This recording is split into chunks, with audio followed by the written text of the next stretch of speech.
Okay, just relax, right? Forget that the camera is here. They're observing me, not you. Okay? Sure. So, I'm sorry, I forgot to do the test, but I managed to do the test one. Okay. Is it okay that Sure. I submit the test to the next class? Sure. So which one have you done? The task 1. This test one. You have it with you. Let me check that one.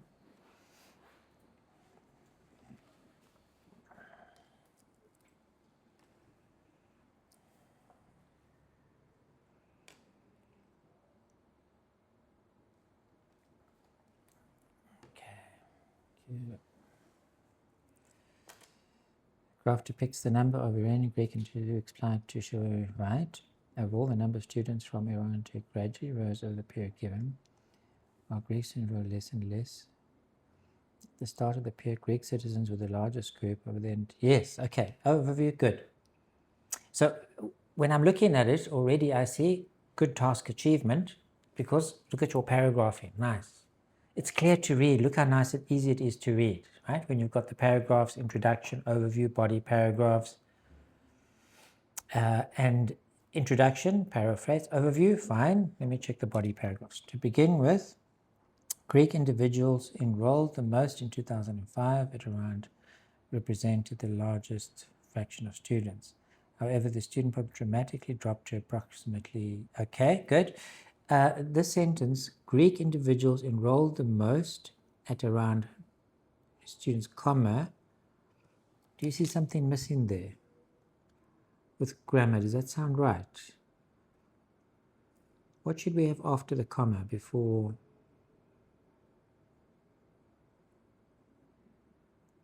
Is your sentence complete? After your comma, shouldn't we have a linking word? Because if you read it, they enrolled at around 180 students and represented the largest fractions of students. Well, a linking word there. In contrast, students from Iran and Turkey enrollment started at 40, Turkey and increased over the period, right? Grew steadily before it rose, remaining the largest. Yes, fine. What I'm liking is there's only that one grammar problem. Otherwise, good, because you used the past tense nicely, right? Yeah, you considered the past tense all the way through, and I like the vocabulary. Like this word culminating at, nice. And you've got the adverbs, steadily, significantly. Not every sentence, because otherwise it would sound repetitive. So you've used it nicely there, yes. And a range of adverbs appropriately. Linking words, good. You've got however, in contrast, likewise, yes. Different linking words and appropriate. So overall, very good. Well done, yes. I see no problems. If you can write like this, you can get a very high score. How much time did it take you? 20 something minutes. Okay, so we're just trying to restrict it to 20 minutes. Right. But that's good. If you can do it like that, great, no problems. Okay, thank you. So we're going to look at a topic today of travel and tourism. Going to do some speaking first and then look at an example type questions we could get for an essay. You don't have to write essays every week, but we will look at topics every week and think about the essay questions we could get so we can plan for them. Most important is to think of the ideas and to plan, and then you can decide which ones you want to do. Every week I'm giving you different topics and essays. Up to you which ones you would like to do. Definitely want to do at least every second week. Okay, so travel and tourism. First going to look at just some vocabulary. If we're talking about travel, we can say a sense of adventure. Why people want to travel? Many people have a sense of adventure, or they are adventurous. They want to take risks, try new, exciting experiences. So what about you? Are you an adventurous person? Not really. I prefer staying home. Ah, okay. Do you like to travel? No, Not really. not really. Okay, so it's going to be a good topic to practice, right? Because maybe you get questions and you think, oh, but I don't like to travel. We still want to speak about it. So we're going to look at the type of words. We've got an idiom. First one is get itchy feet. Have you heard of that before?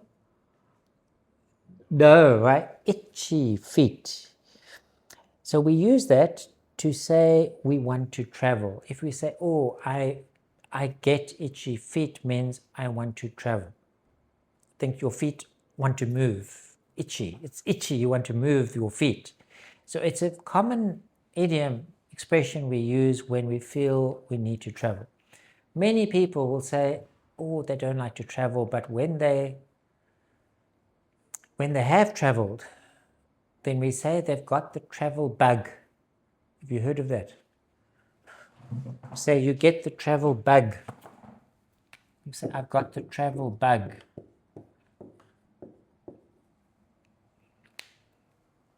Means like the bug has bitten me. I want to travel every year. Once you start traveling to different places, you get the travel bug and you want to keep traveling. It gives you something to travel. And then you get itchy feet. You say, oh, I need to move.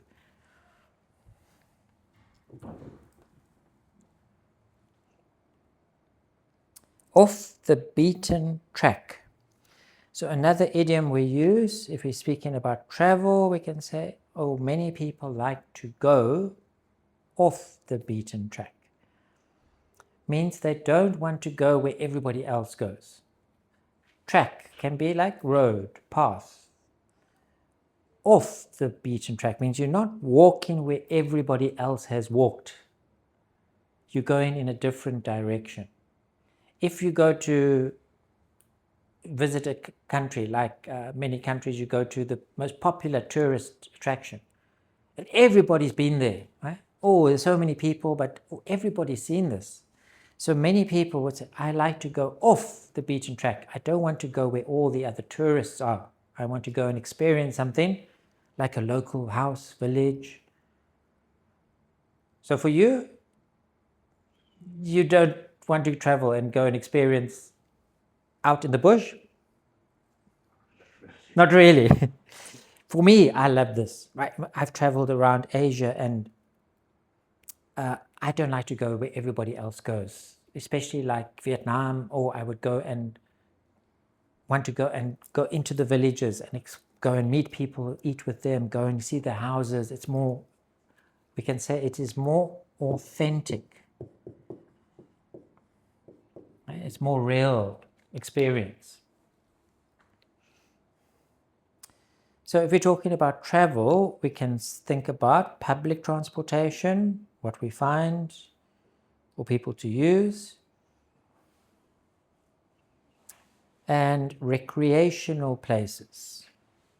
Recreation means place to relax. So the places we would find in a city or restaurants, coffee shops, shopping malls, parks, cinemas, nightlife, places to relax. So let's think about other adjectives we could use to describe a place. What we're describing today is not only about tourism. We can use them also to describe, if the question is describe the city where you live, we're describing a place, or describe a place you visited, where you would like to visit. So it doesn't have to be about tourism. It could be just describing a city, town. If we're doing that, we want to think about adjectives. So can you think of what we can use for very old? Like in Chiang Mai, we've got very old buildings. Ancient, right.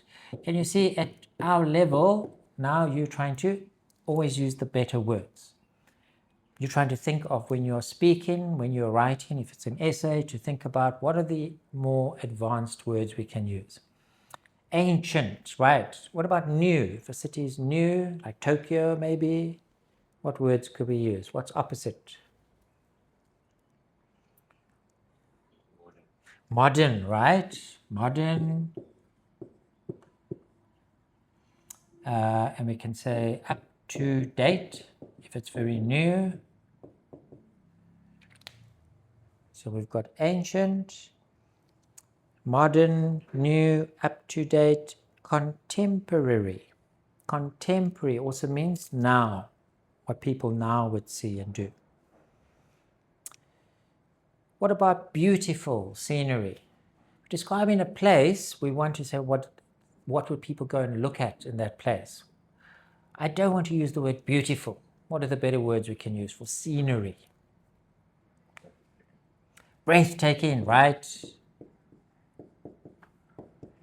Can you think of another one? Fascinating.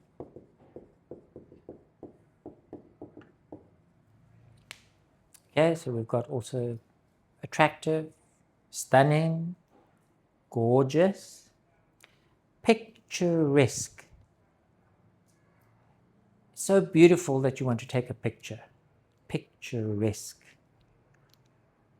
So we don't want to just use the same word every time. Imagine if you've got to talk for 2 minutes about a place. You think, oh, I want to use those synonyms. Gorgeous, stunning, even fascinating, good, breathtaking.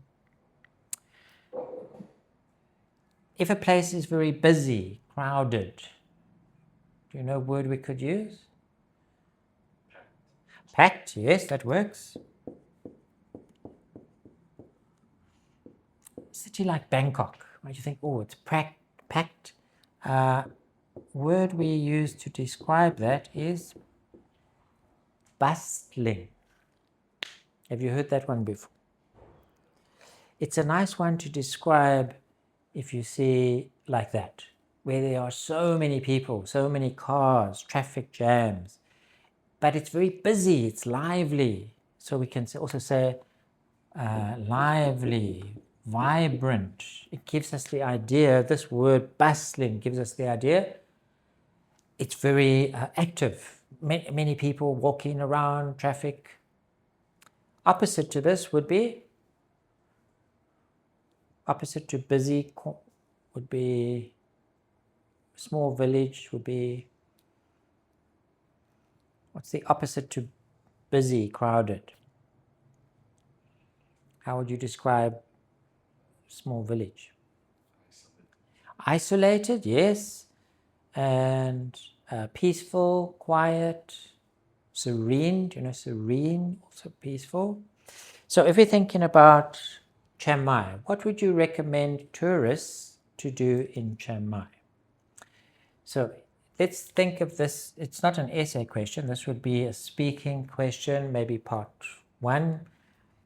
Thinking about what we can recommend. Now, what do they first say? What is Chiang Mai famous for? Oh, temples. So first thing we think, ancient temples. But we don't just want to say temples. You see what we're saying? Unique. Lana architecture. We're describing a bit about not just people come to look at temples. They come to look at the architecture. What type? Remember adjectives. Very important to use to spice up your language. So what else could people do or see in Chiang Mai? What do you think?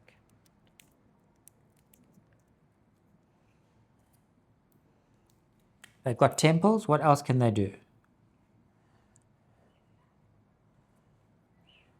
What would you recommend? You see a tourist. What should I do in Chiang Mai? What would you tell them to go and see and do?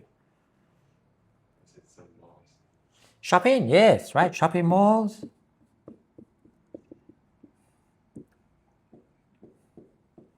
And what word could we use for the shopping malls? Why should they come to Thailand, to Chiang Mai, to go shopping?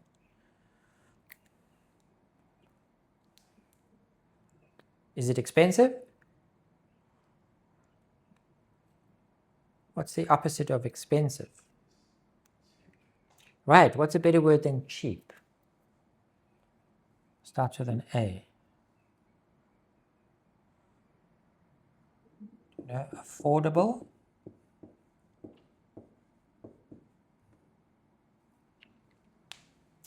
Can you see what I'm doing is as you're speaking, you're thinking, right, okay, shopping, yes, I can go to shopping malls. I want to use some words to show them my range of vocabulary.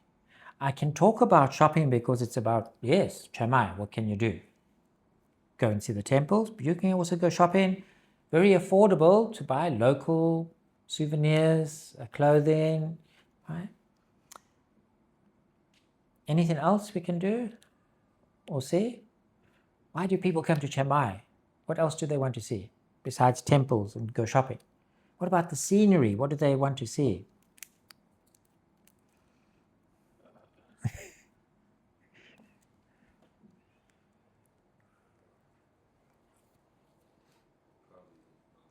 Mountains, that's it. Right, so you're thinking also of the scenery, thinking, I want to use those words, but also describe maybe mountains.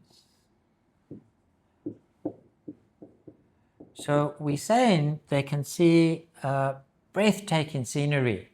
For example, mountains, lakes, rivers, waterfalls. Right, so we can use those adjectives, gorgeous, stunning, and nature, right? Or natural scenery like mountains, waterfalls. Okay, so if we look, we've got temples, tourist attractions, Doi Sotep, gorgeous view of the city, and what about activities? So they're not only coming to look at tourist attractions, but also they can do things, activities. Or also, if you are, what is the word we used to do these activities? If you are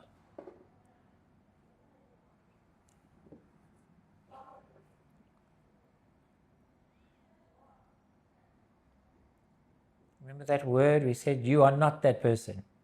Once you go and do things, different places. Can you remember?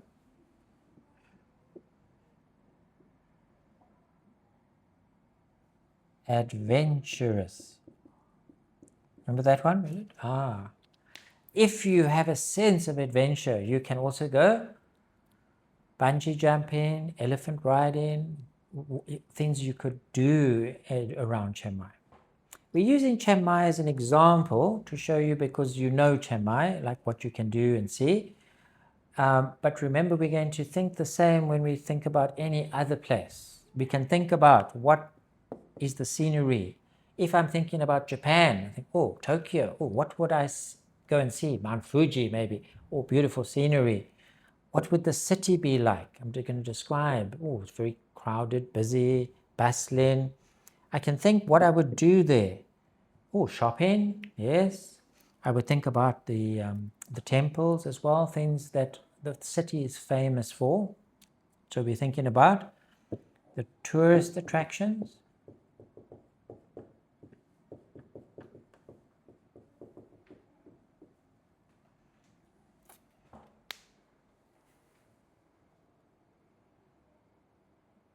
Okay. So let's think of a speaking question part 2.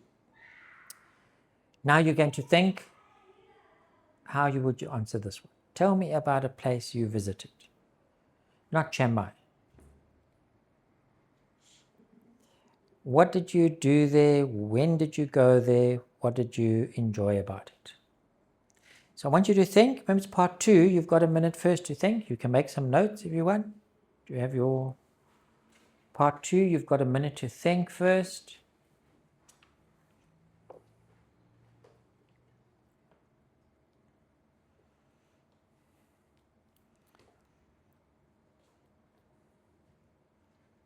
First, you're thinking, which place can I speak about? Which place do you think you could describe that you visited?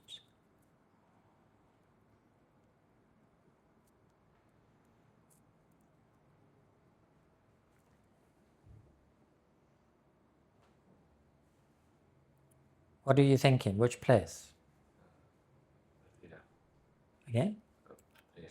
Pattaya. Okay, right. So we're going to speak now. So you're going to think, okay, I'm going to speak about Pattaya. Going to use some of these words if you want. Right? Think about, I would say Pattaya. Are you going to speak about scenery? Yes. Right? You can describe what are the tourist attractions? Activities? Oh, yes, many activities you can do. Are you going to say bustling? Is it like Bangkok? It's more, right, so it's more quiet, peaceful, depends where you go. If you're going to the beach or nightlife, right? You can talk about. So just showing you can use some of these words to describe, but also think about just naturally how you would describe the place. It's a part 2 question, so you've got that minute to think, and you're thinking about, it's saying describe, always part 2 is describe. So you want to think of adjectives. I don't want to just say, mountains. To say, natural, gorgeous mountains. So if you're talking about the sea, think about, some adjectives to use to spice it up a bit. And remember, it's past tense. I must remember when I'm speaking, it's a place I went to. I can use present tense to describe what's still true now. Right? It has, beautiful, but you want to use past tense to describe when you went there and how you, anything you want. Okay? Got a minute to think first. Write down your keywords. Think about how you're going to describe. And try and think like I've never seen it before. When you're describing here, it's like the person has never seen any pictures of this. I'm trying to put a picture in their mind. What does it look like? So once you've described it to me, I think, that's what it must look like. Okay, you've got some time. Make some notes, how you're going to describe it to me.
Okay, let's hear.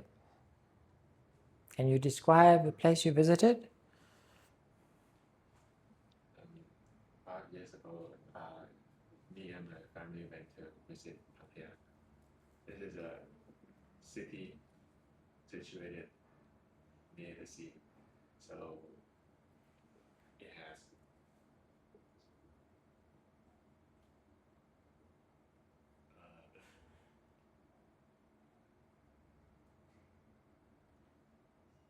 so it have many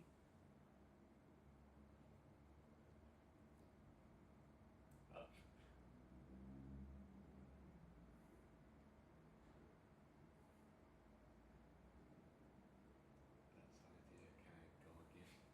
Sure, start again. Think about your main points, what you want to describe. Now, you started off fine, past tense, where it is located, yes.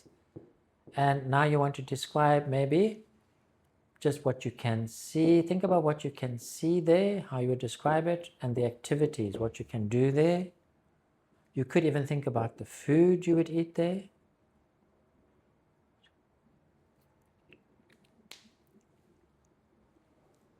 Okay, you want to go again? Okay, describe the city for me that you visited or place.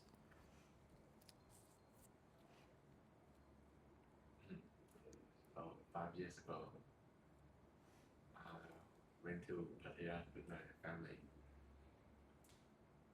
It is a city that is located next to the sea. And just from the hotel, you can see the fascinating beaches surrounding surrounding your hotel. Mm-hmm. And since it was the first time that I have been to the beach before, I was very excited. And when we got there, we went on a yacht to go scuba diving. Mm. And yeah, it was a very exciting experience. As you can see, the little fishes in the sea. You can also see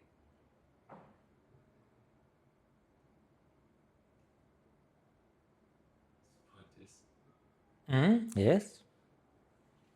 sponges lying in the seabed. Mm-hmm.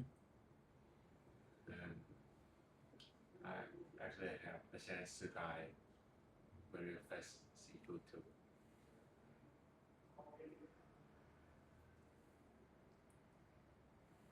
It was very delicious. And although it was very exhausting to go there, but if I have a chance, I will definitely go there. Okay, so some good things is that your grammar is good, right? I'm not hearing many grammar problems. You're describing present for present simple, but also past tense correctly. I don't think you have a problem with the tenses. That's good. Just one thing you said is, are there fishes? No. Fish. But it's already collective, so just fish. Now that was fine because you're speaking enough. I just want you to relax. Right, because you just want to speak naturally and try and speak a little more like with some intonation. Oh, because if you say, I was so excited, I was so excited, bring your feeling into that emotion when you discuss. When you say your emotions, try now also give your feeling. Oh, it was lovely. It was fascinating. You see, I'm exaggerating those sounds, making it sound, emphasizing. And vocabulary was okay. I would have a little bit more. Like you said, little. What would be a better word than little? A better word than small? Tiny, right. As you are speaking, you're trying to think of just maybe the better adjective, right? Tiny fish. And you describe nicely like the scuba diving in the water. You want to describe the water. Think I have been to Pattaya, I know what the water looks like. If you go scuba diving, oh, so we can say the water is very clear, not at the beach, right? But when you go out into by the islands, so I could say crystal clear water. See what I'm doing? I'm just trying to use a bit more adjectives to describe what it looks like. Because otherwise you might think, oh, we went scuba diving, but what does the water look like? Oh, crystal clear. So it was a wonderful experience.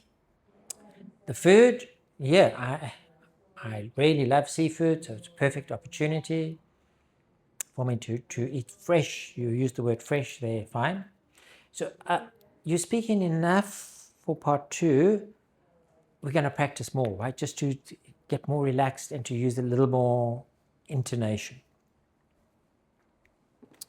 Okay, let's try.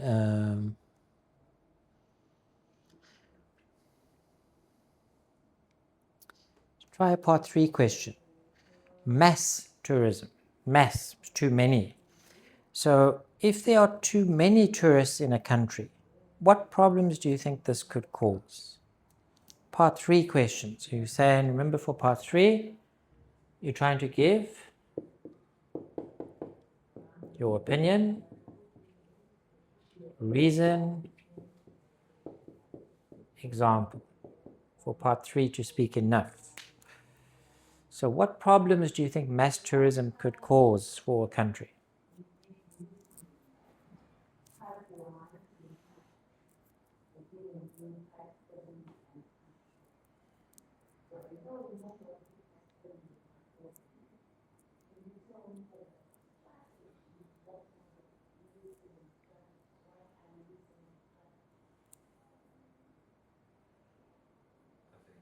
it affects the locals in the area. Mm-hmm. Because if the area is overcrowded, I think locals would find it hard to gather around the visual that they take.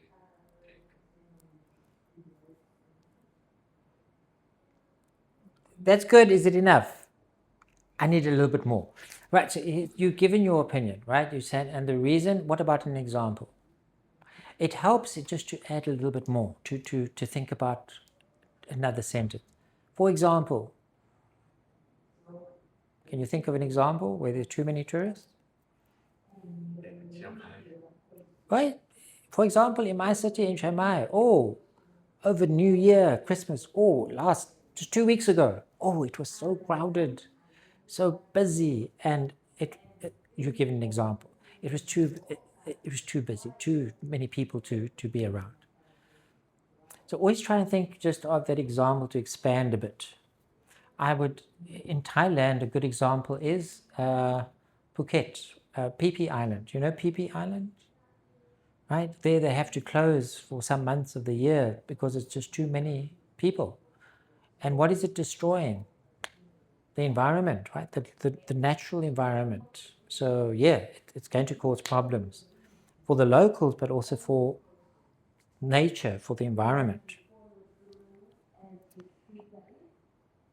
So let's look at the essay question. We're just going to plan this one and think about advantages, disadvantages. Can you read that? It's very small. International tourism.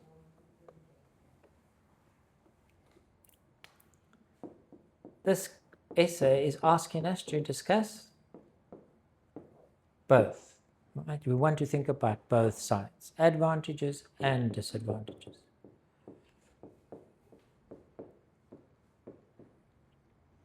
I want you to think of, before I help you, I want you to think what ideas you can come up with. What would be the advantages of international tourism? People coming from China. Use Thailand as an example. You live in Thailand, you know about Thailand, you know about tourism. So I always start with what you know as much as possible. I know about tourists coming to Thailand. What would be the benefits? And then what could be the problems? So international tourism, think of your main ideas and remember what are the main categories we think of. Remember chef? Whenever I get an essay topic, I'm thinking, is there something about social? What is the H?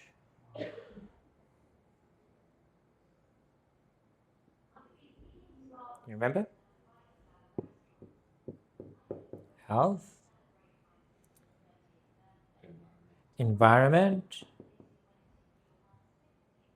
and that's it. I'm always thinking on those, and it helps you even with this essay. I think, what could be the advantages or disadvantages for these things? Okay, give you a few minutes. Plan. Write down your main ideas. Just the main ideas that you could have.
Remember, you don't have to have 2 on both sides.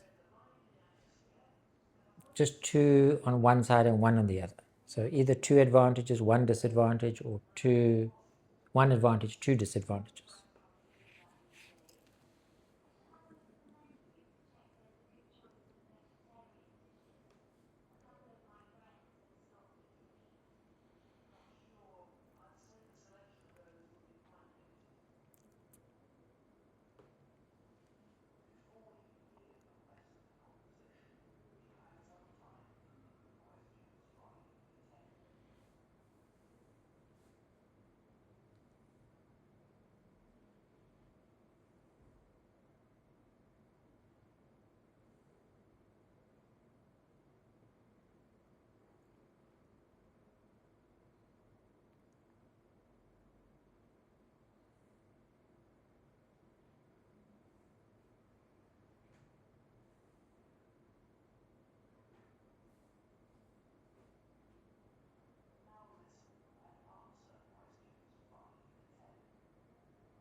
Okay, what do you have? Advantages?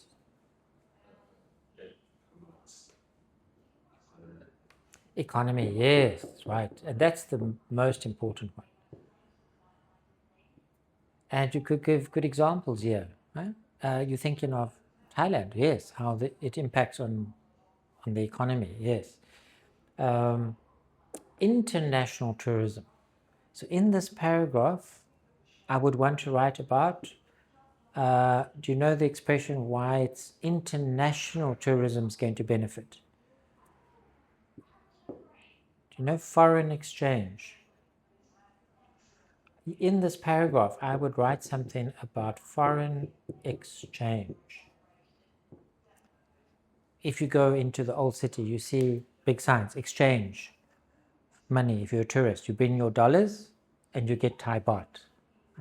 So the biggest, it does boost the economy. One of the reasons, people bring in their money into the country. They bring in dollars and they spend in dollars. They're exchanging it for baht. We get in dollars. Oh, it boosts our finances. Also, what else would you say? Why does it help the economy? Or what was your other advantage? Did you have another one? I don't know how to say it in English. It's supposed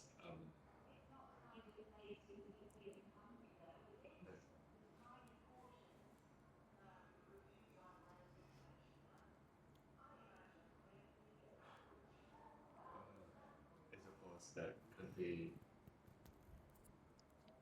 relationship. Relationship between countries. Okay. So is it a cultural thing, or you? Okay, right. So yeah, that's true. So that's a different one. Yes. So coming back to economy, what examples could you use there? How does it benefit also? What were you thinking in this paragraph? How does it benefit also? What are they spending money on?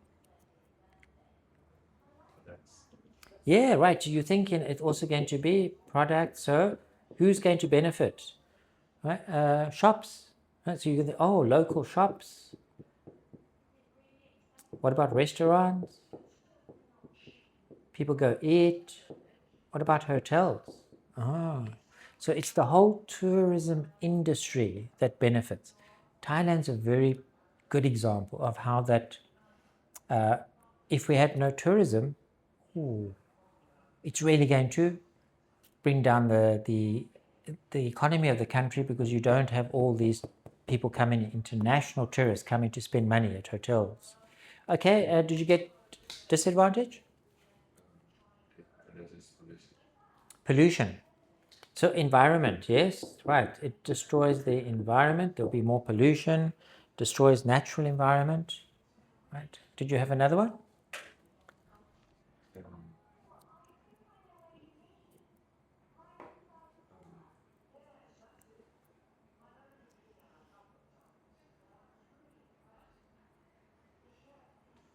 tourism. Right, mass tourism. There are too many people coming in. So the idea is, yeah, because there's so many, as we said, it's going to cause problems. You're right. What about health? What would be the health problem? I think it's impacts the health. Ah, what happened with COVID-19? Oh, yes, very much so, right. So you think, oh, pandemic. If there was no international tourism, that disease would have stayed in one country. Huh? It traveled around the world so quickly because people were traveling from this country to that country. Oh, it spread. So if there was no international tourism, people only were in their country, you would never have pandemics spreading around the world. Another one we could write about. So can you see what we're doing with these? We're thinking of the main ideas, yes, and then choosing what to write. In your case, what would you write? More advantages, more disadvantages? What do you think? Yes, easier to write. I think it's easy also thinking what's more I can write about. Yes, right? I would write more of this and maybe just a little bit there. I would say, okay, I don't need to write, I can just write a little bit about the environment. Because it's advantages and disadvantages, I must write a bit of both, but I can write more on one side. Okay, good.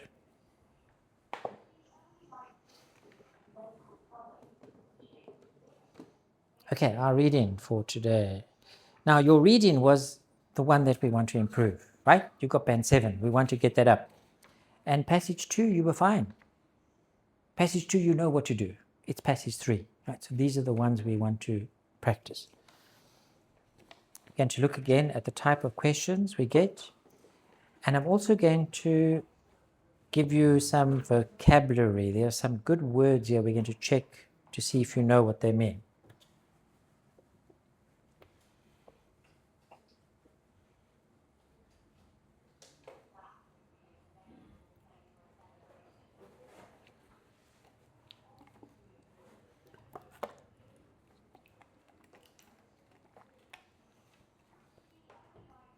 Okay, how to make wise decisions. So what are we going to do? Look at the questions first. So let's look at 27. What point does the writer make in the first paragraph? What point does the writer make? Okay, so if you can read the first paragraph, it says, across cultures, wisdom has been considered one of the most revered human qualities. Do you know what is revered? Okay, so as we go through, we're going to just put words you don't know.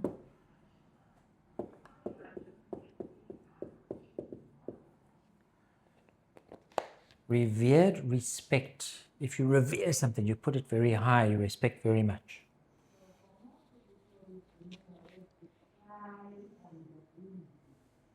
Okay, although the truly wise may seem few and far between, empirical research. What is empirical?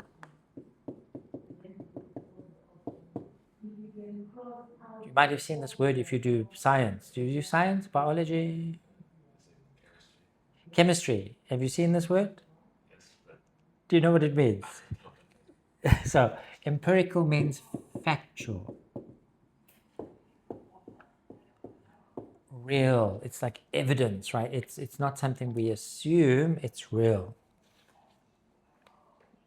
So, research examining wisdom suggests that it isn't an exceptional trait possessed by a small handful of bearded philosophers. Bearded means somebody with a beard. Right? Philosophers, after all, in fact, the latest studies suggest that most of us have the ability to make wise decisions given the right context. So let's look at our options. Wisdom appears to be unique to the human race. What do you think? And look at your question. What point does the writer make? Is that the point that they're trying to make? That only humans have wisdom? No, right. It's sort of suggested that it's a human quality, but it's not the point they're making. What about B? A basic assumption about wisdom may be wrong. What is assumption? So it comes from the word assume. Do you know what, if we assume? to think that something is true. Right, it's what we think, but we don't know if it's true. Right? We assume, we're thinking so, but it's not for sure. So it's saying a basic assumption may be wrong. Is that true?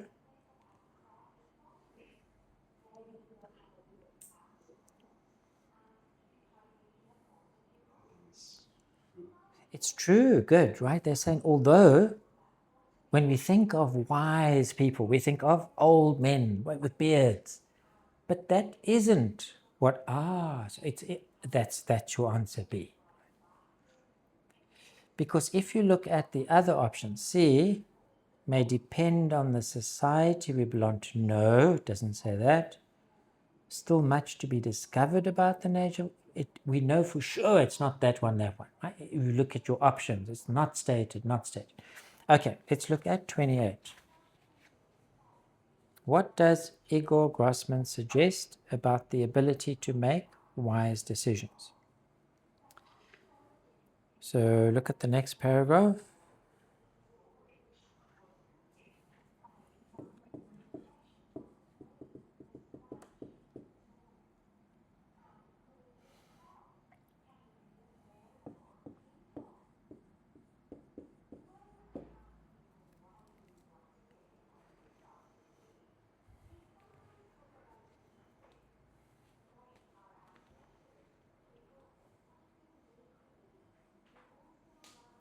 Look at your options, then tell me which one do you think it could be?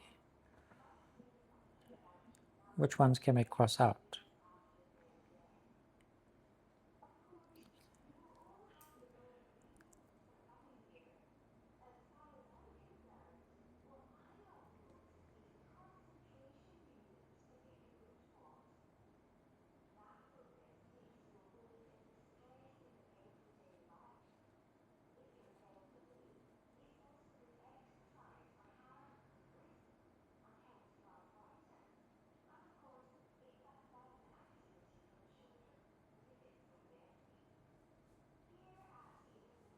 Do you think it's A? Does it vary greatly from one person to another? No, right. It's not saying that. It's about experiences, not one person, right? What about B? Earlier, no, right, good. See? That's it, right. Underestimated because they're saying more powerful than previously imagined. Okay, you got it. In this paragraph, we've got the word cognitive. What does cognitive mean? The ability to think. Think, that's it. It's a brain, relating to brain, mental, thinking, okay. And enhanced? To improve. Improved, that's it. These are good words to know, but also to remember to use, right? Can you imagine, instead of when I'm speaking or writing an essay, if something's improved, enhanced by. Okay, let's look at 29. According to the third paragraph, Grossman claims the level of wisdom an individual shows. So third paragraph.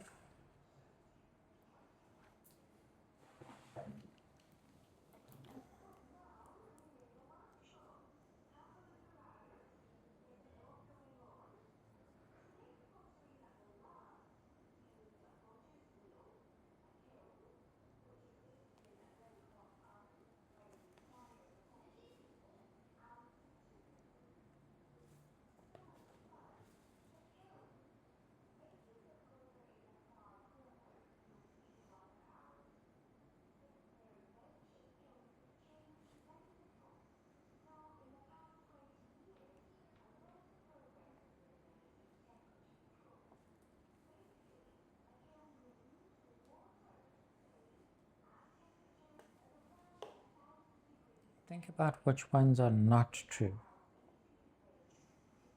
and cross out.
Which one do you think?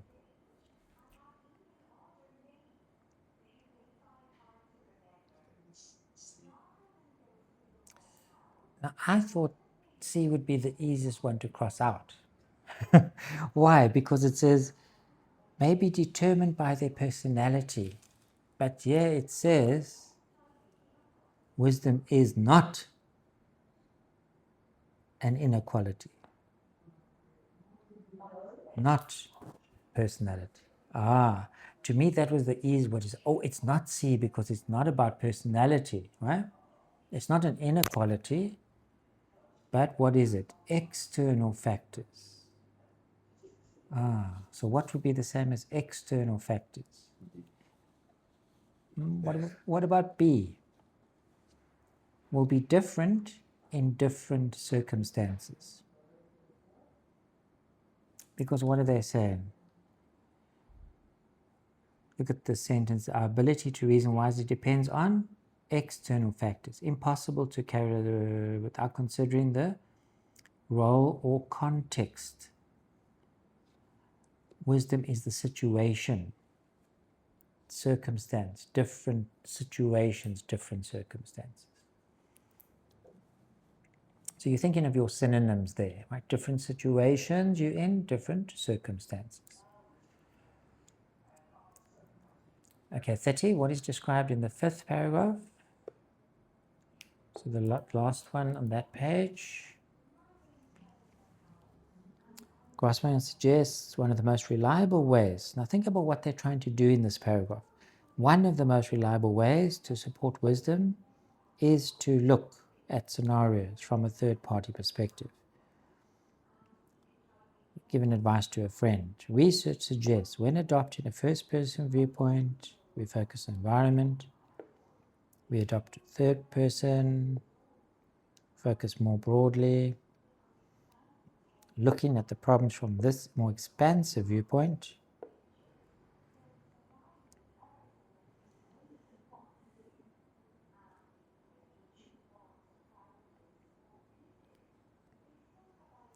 what are they trying to do in this paragraph? They're saying one of the most reliable ways, what we should do, looking at problems from this viewpoint. It's trying to tell us what we should do. So what would be our option? D, yes. Can you see this? We know it's not B. It's not a type of person. They're not telling us the type of person. It's not C, controversial. What is controversial? Do you know what it means?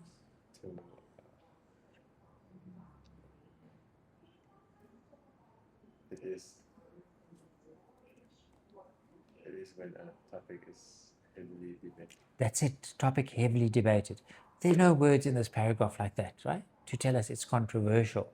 So it's easier to say, not that one, not that. You've got the right answer. Okay, let's look at the missing words.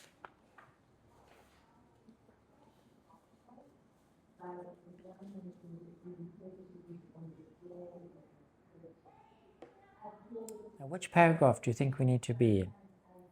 What are we going to look? 4 characteristics. They're showing us where to look.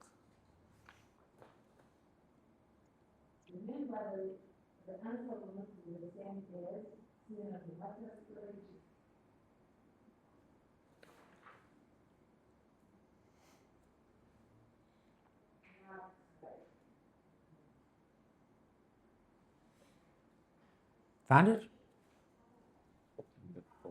You see 4 characters. They're giving us the same words to show us where to look. Right, so we know the answers here. Right? For 30 and 31, 31, 32, it should be here, and this is where the, okay, so we're looking at 31. Important to have a certain degree of regarding the extent of our own knowledge. So I'm going to show you again, how do we do that? You see your question says regarding the extent of our own knowledge. Limits of our own knowledge. I can see that is the same as after 31. So I know it should be just before that. One is intellectual humility. Do you know what is humility? To be humble. Do you see how we found the answer? We looked there. Okay, the answer is just before humility. Do you know what is humility?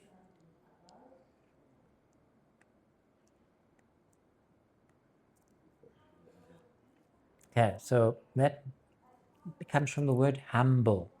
If you are humble, means you know your place. You are not arrogant. You know arrogant.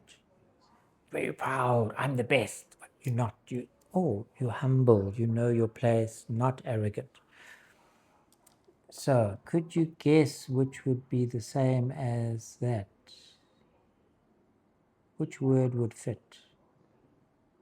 Modesty. That's it. Did you know what modesty means? Sort of, right?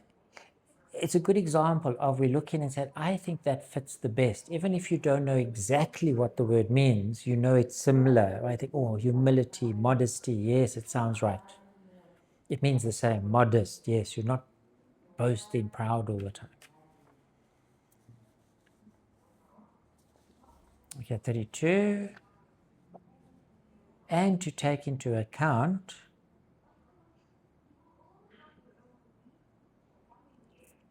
so we note the same sentence. Appreciation of perspectives wider than the issue at hand. So perspectives, what would be the same as perspectives? Or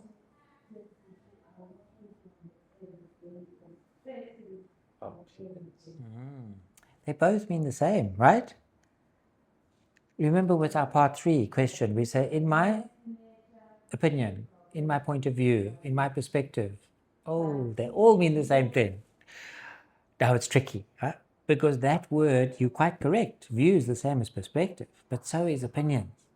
Now we have to choose. Which one fits?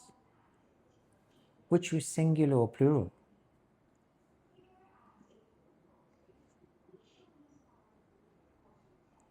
If you say take into account view, does that sound right?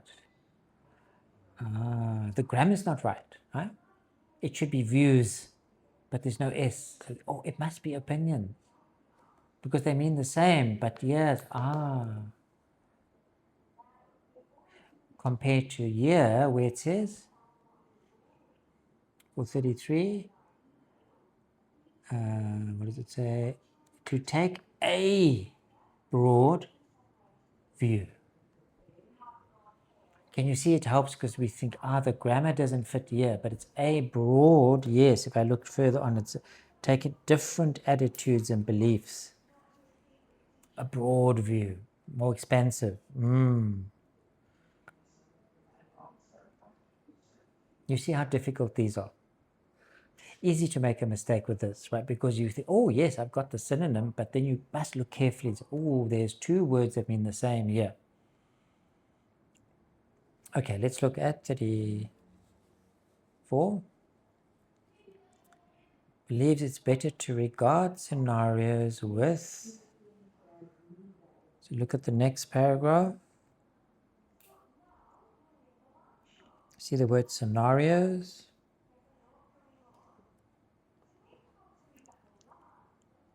So what are they saying? To look at scenarios from a third party perspective. Like giving advice to a friend. Do you know what that would be? If you're not thinking of yourself, you're thinking of other people.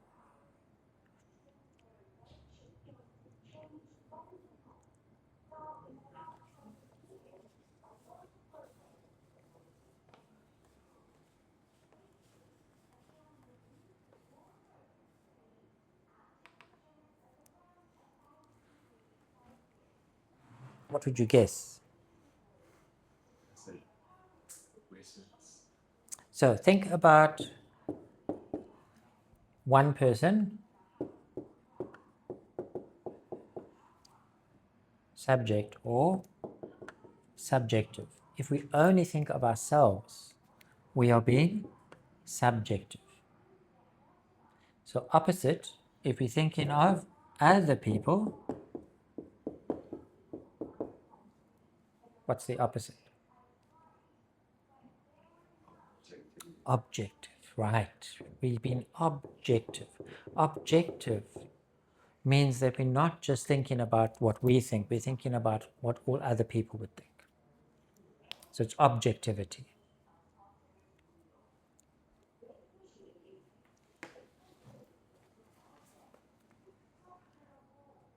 By avoiding this, we focus more on and other moral ideals. So you look in that same paragraph, moral ideals, such as justice and impartiality. Do you know what partial or impartiality means?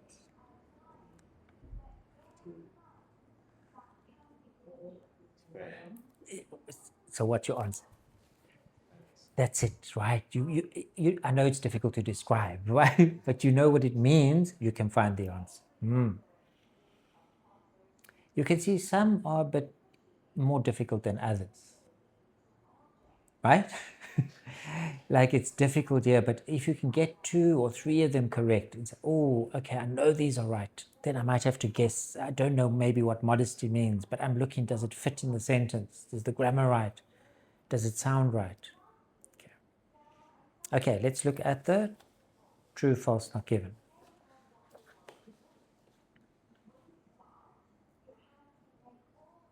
36. Students participating in the job prospects experiment could choose one of 2 perspectives to take. And so look at that paragraph. Look at the type of words they're using. Job perspectives. Could they choose?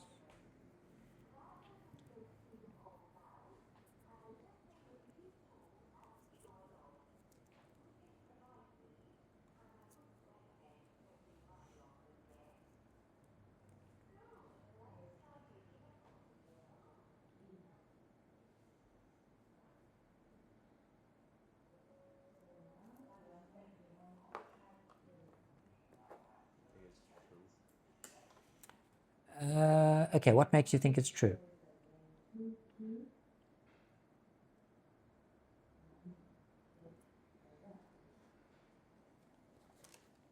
Because it says that the students were instructed to imagine their career either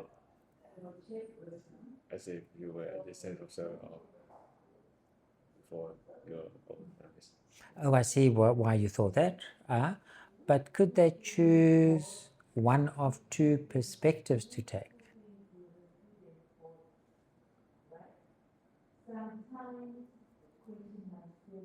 The students were instructed.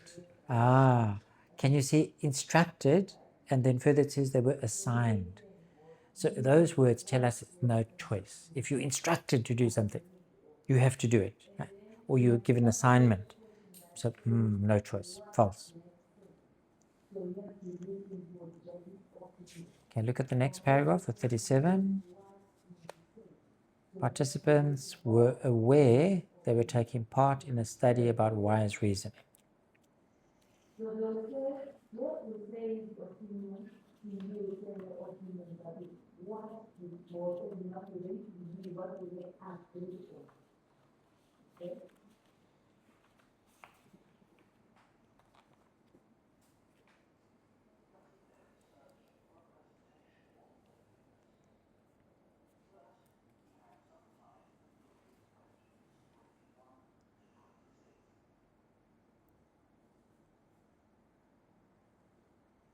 We're looking for synonyms, right? For they were aware or they were not aware.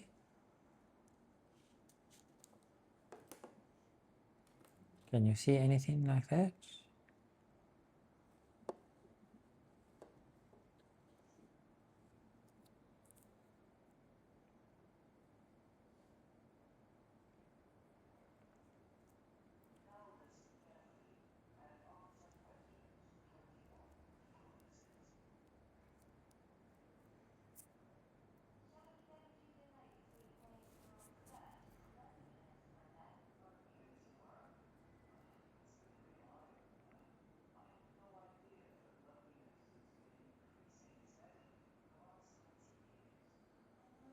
I think it's not given. That's it, right. It's not telling us. Good. 38. What are your keywords in 38?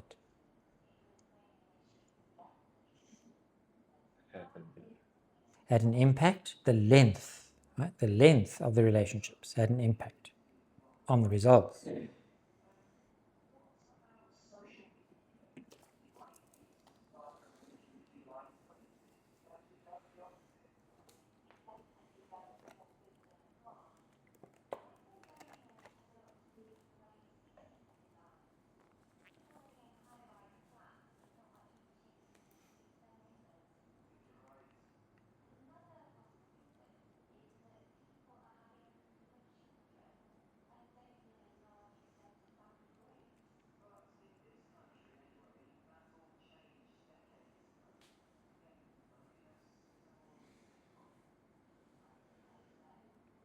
What do you think? I think it's also not given. Yes, that's right.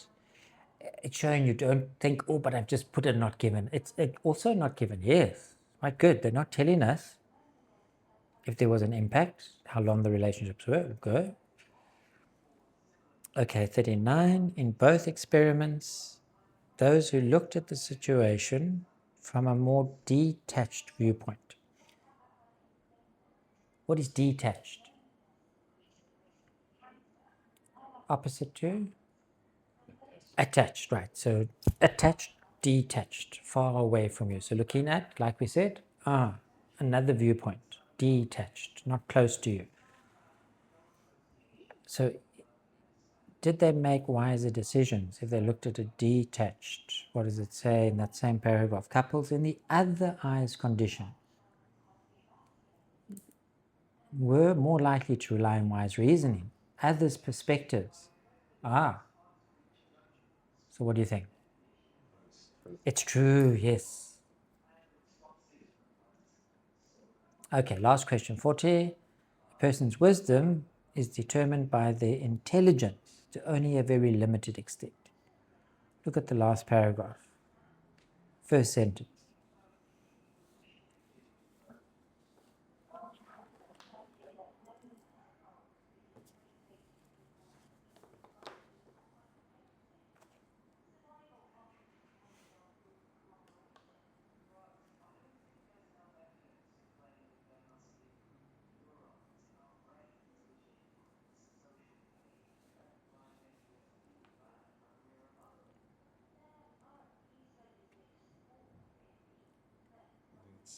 It's true. It's true, good, yes. It says only small, limited. Okay, so you can see passage 3 is very difficult. You might not get all of them correct, that's okay. We're trying to get as many as possible. You're aiming for 10 out of 14, right? Which only comes from practice. Because you can see from today, it's helping you to think about how they have the questions, how you can answer. So I want to give you one for homework, passage 3. Okay? Try yourself without me helping now. We've done one together. Same type of questions, multiple choice, missing words, but these ones just one word only. It's a bit easier. They don't have other ones underneath. And yes, no, not given. Not very difficult vocabulary in this one. This one was quite difficult, right? Some of them are easier than others. And this one I found all my students struggle with this. So don't worry if you struggled with some questions because it's a very difficult one. They like to do that sometimes and give you, some are easier. This one is not too bad. But think about your synonyms, how to find them. Okay, so you're going to do that one. Then I just wanted to show you.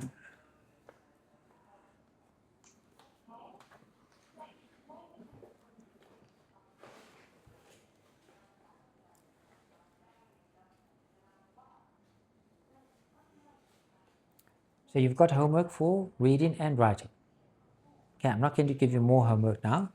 I just wanted to show you for another task 1 type of exercise. We looked and you did well with your graph, but just want to show you that if you get a question that has got 2 in 1,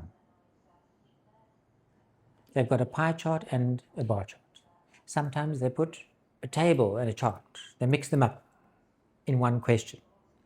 So we just want to show you if you get something like this, the way we answered. First thing here is when you describe them, it says avoid trying to cross-reference the information. It's not necessary, quite complex. So we don't have to try and compare this to this. That's where people get confused. How am I going to compare this to this? You don't need to. So all we're doing is describing in the body paragraphs, one in the first and one in the next. So in my body paragraphs, I'm going to have one for pie chart, one for bar chart. I'm going to write a bit less there because there's not much there. There's more information here, but I don't have to compare them.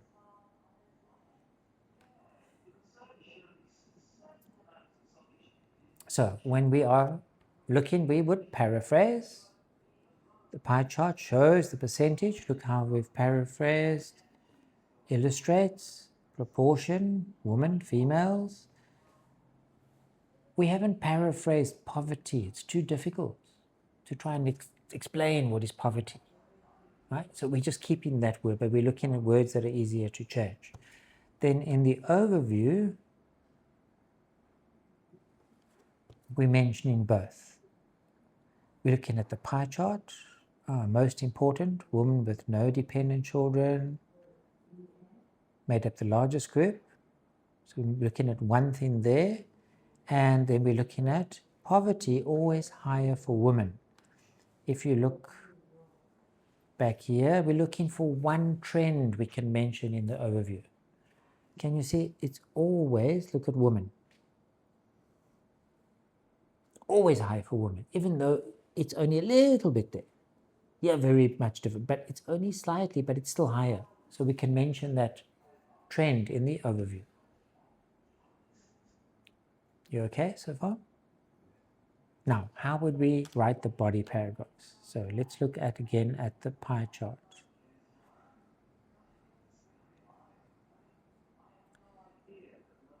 So if you look at the pie chart, can you remember when we are comparing, what type of vocabulary would I still use?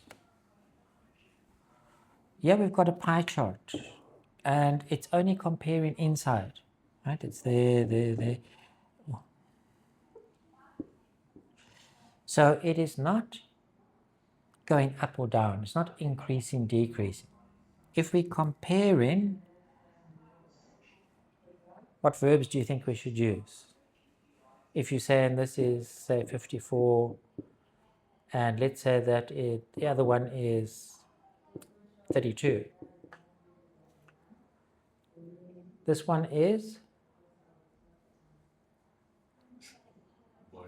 more. That's it, right? You're looking and say, this one is more. So I'm going to say more.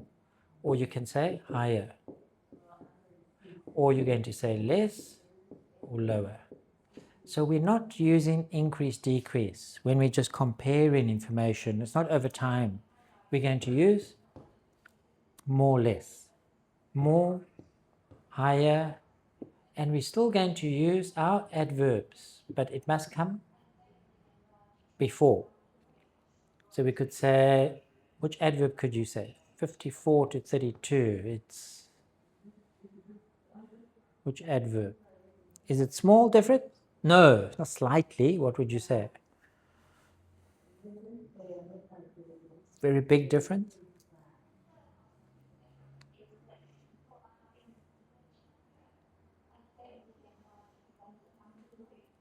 Do you remember your adverbs? Always remember many of them start with S. Con, sig.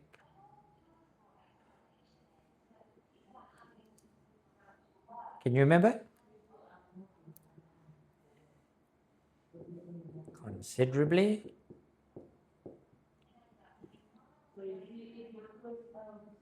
No? That's it. Significantly. Substantially. So still using the adverbs there to describe how much more, how much less, how much higher, how much lower. So you can see the example, significantly more, 54%. Yeah, we're giving the percentages, considerably less, just over a quarter. You see 26%, 25, oh, is a quarter, I can say just over a quarter. So remember your fractions, your ratios when you're also writing. And remember please remember your adverbs, right? Must know them for your task 1. Okay, let's look at the bar chart. Now look how they've written the bar chart. There's not one correct way here, different ways you can write it. But we're not trying to write about every movement. There's only one paragraph. It's not the only one. We had to write about the pie charts. I'm not going to write every single movement. I'm trying to look at a trend that's happening. So look what they've done. According to the bar chart, poverty rates were highest among children. We're looking here. Okay, they were higher here than the rest. And the rates were roughly equal for males and females. Look in there. Look how they've described roughly equal, almost equal. At around the given percentages. However, from ages 18 to 24, now we're putting those together, but now we're looking what's happening here. From ages 18 to 24, the gap between men and women widened significantly, with 40%. Poverty declined considerably over the adult years. Gap remained and almost doubled in old age. There would be a different way you could write it, but the important thing is to think how to put some categories together. What are they trying to show us? So when you're looking at the bar chart, you say, what is the purpose of this? Right? What are they trying to show me? Oh, they're showing me that there's a difference here. Right? From there, it's almost the same, but oh, there's a gap now with men and women from this age, and it goes down. Looking at the trend to help you to describe. Any questions on that one? You need to remember your adverbs. That's it. If you remember the vocabulary, you'll be fine. Right? Let me just send you these.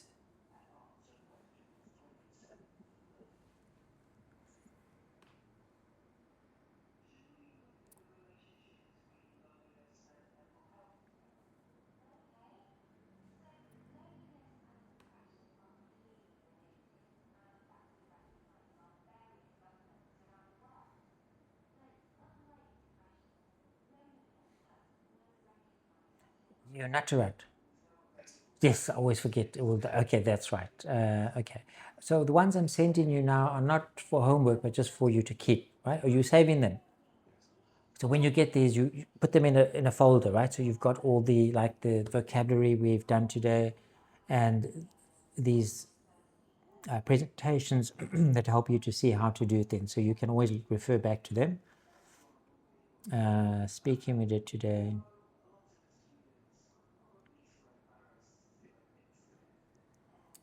Was tourism.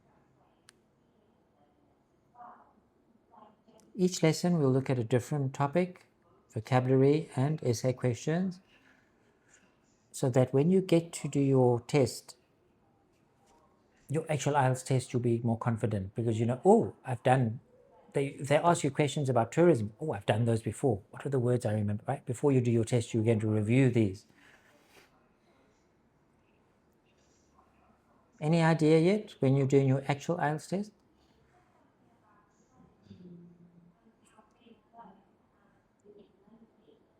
I think maybe after February. After February, okay. Bar chart, lesson 1. Okay, well done. Any questions from today? No questions. Okay, so please, homework, reading passage 3, essay. Okay, so I can give you some feedback next lesson as well. Keep improving. Okay, well done. And is there any way that I can improve my speaking? Practice. Have to practice like we're doing. Right? We have to think like we're doing to give you different topics and to help you to give you some ideas how you can do it. You have to think about relaxing and just speaking naturally, and the only way to do that is to think of different questions and to practice them. So You need to relax. how can I practice alone? Alone, you can record yourself. You can record yourself and practice those questions, many online, right? YouTube videos, online resources where you've got speaking questions. You can practice answering, but it's difficult. You need feedback, right? Speaking is difficult to do on your own. It's good when you've got a teacher to give you, like we did today, and help you, so that when you've done the full course, you think, oh, okay, I know what to do, how to do it. Don't worry, we will practice more topics, right? Get you more confident. Okay? But if you want to, I only see you once a week. So if you want to improve, but do your homework, right? And keep looking at the words we've learned, vocabulary you've learned, see how you can try and include them in your, when I'm sending you these presentations every week, save them and try and remember them for the following week, so that you, not just once today, right? You keep trying to remember those words that we've suggested you can use. Okay, good. Thank you. Good.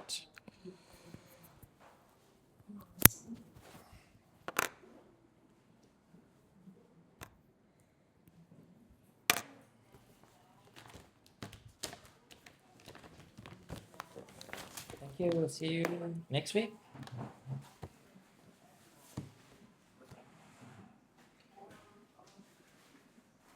Thank you. Bye-bye. See you next week. Okay.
Best. Thank you.